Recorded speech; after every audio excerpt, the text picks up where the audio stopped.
us Milda.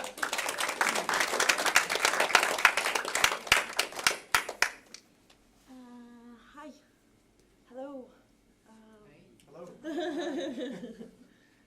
So, after the story about spring, I will tell a story about love and friendship. So, once there lived a hunchback. He was alone. He had no friends or relatives, and he lived in the forest next to the small village. And he made a living by gathering sticks in the forest, making a firewood, and then bringing it to the villagers and selling them.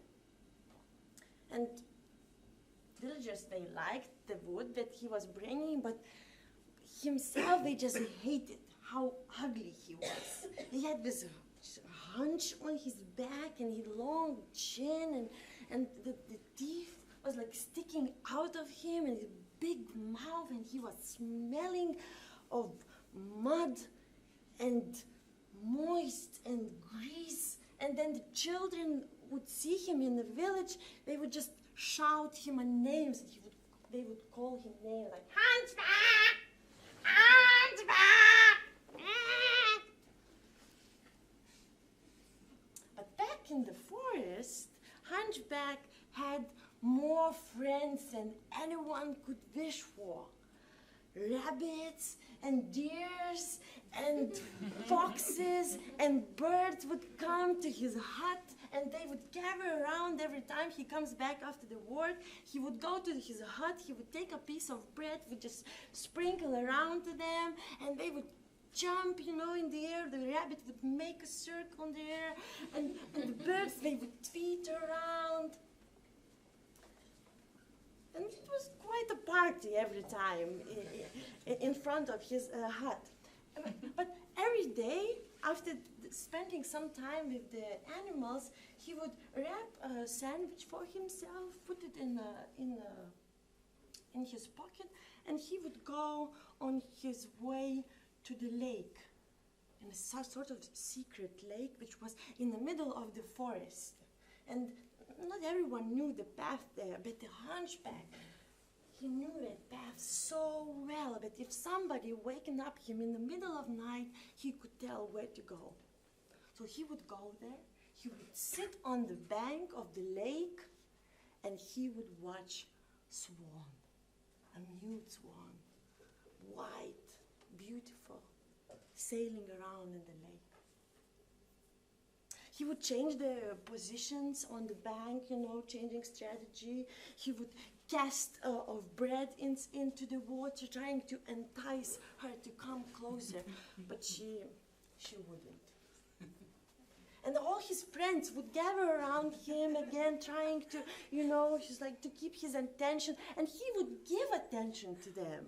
He would play with them. He would, to make the rabbit again make a circle in the air, and he would again also sing a song with tweeting birds.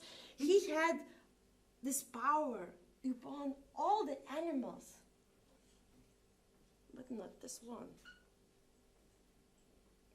And again, he continued going to the lake every day, doing the same, casting bread into the water, trying to entice her. And the only thing he would think every day, and the only reason for him was to wait for the next day, was the white swan. And the days passed, one day in, another out, and the spring over, and then the summer over, and then autumn, and the cold wind started blowing into the forest. Ooh. Whoosh.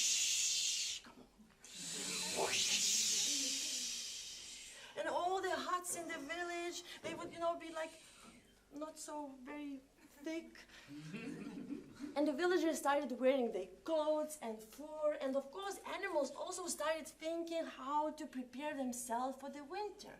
The hedgehog started looking for the place where he could curl up, and the robin also the place for herself to stay during the winter, and the deers, They started growing their fur coat for the winter, but not Hunchback. He continued every day to go to the lake and sit on the bank. And the rain was pouring on him, and the wind was blowing. He'd just sit there and wait for the swan to look at him. Until one day, he disappeared. The first noticed villagers, of course, because nobody brings them a wood, and it starts to be cold. And one day passed, another day passed, third, and they just waved, okay, he's not coming, we will find somebody else. But his friends, they didn't wait, they just went straight to his hut, started like with their horns, like knocking the doors, no answer. Ran around the hut, nothing. And then the robin, small rabbit, just flew up to the window, looked inside, and was like, what is it? Oh, and suddenly saw Hunchback in his bed, lying as white as the sheet that he was lying on. Silence. Robin looks to the animals and everyone's like, what's going on? What's going on? Is he dead? Is he alive? Tell something. And then Robin just gently knocks with its beak to the window, and what she sees, the small, little, weak smile of the Hunchback. He's alive! He's alive! But what to do? We need somebody wiser than them. So Robin goes to look for who? Who is the wisest in the forest? Owl, of course. And Owl sits on the branch and on the huge oak and is like meditates about life and collects the wisdom of the universe. And the Robin comes like, oh, it is. Flies around and they're all trying to attract her attention, and then sits next to the owl. And it's like, Owl, I need your advice. Hunchback is dying and we don't know what to do. Silence. No, wisdom doesn't come so quickly. You need to wait. Robin tries again. Oh, please! Hunchback is dying and we don't know what to do. Everyone is at his hut waiting. There's no time. Please wake up. And Owl opens its eyes, looks at Robin and says, what? And the Robin again says all the story, explains everything, and Owl answers immediately. Go, find the swan, and bring it to the house of the Hunchback. Robin doesn't need anything else. She flies to the lake, finds the swan, starts flying again. Already tired. It's like,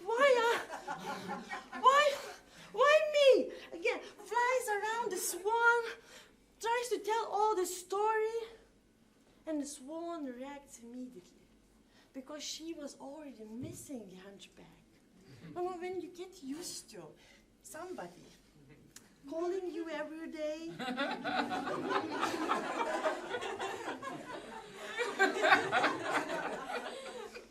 you just wait for one little call again so you can jump. And the swan, she wabbles out of the lake, up to the hill, towards the hut. And all the animals already waiting there.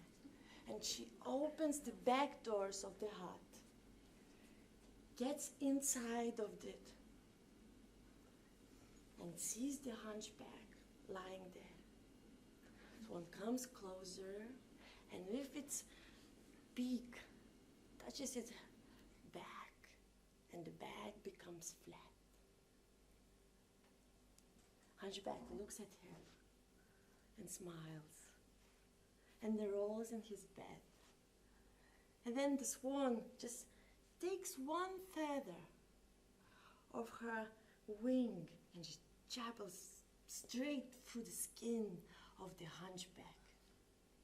And then again takes another feather of her other wing and straight back to his legs and back. Animals are waiting outside, like, what's going on? And the doors opens, and out of the hut goes out not one swan, but two. And they go down to the lake, and they stay there, because swans, they never change partners. Thank you.